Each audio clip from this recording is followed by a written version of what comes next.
Hello friends, so let's talk about the finite automata. So we know that automata is a mathematical model and we represent the automata using transition diagram or transition table. So let's take one example of transition diagram. So here in the transition diagram we have the states and the transitions defined between them. States are represented using the circle, and we have initial state as the arrow. We can have the final state having two circles, and then we can have the transitions defined between these states. So the combination of these states and the transition is the transition diagram representation of the automata. So finite automata is this automata or mathematical model which contains finite number of states and transitions defined between them. So a normal automata can have any number of transitions or any number of states, but when we talk about the finite automata, then the number of states should be finite and these number of transitions should be finite. So these type of automata we call it finite automata.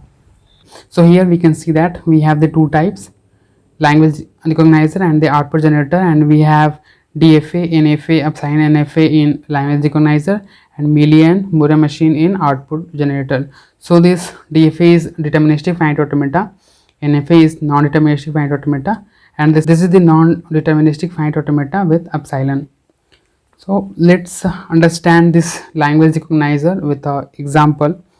So suppose we have one like finite automata which accepts the language having strings starting with a. So suppose we have a finite automata that accepts all the strings starting with a. So it will accept like a, ab, double a, b, and so on.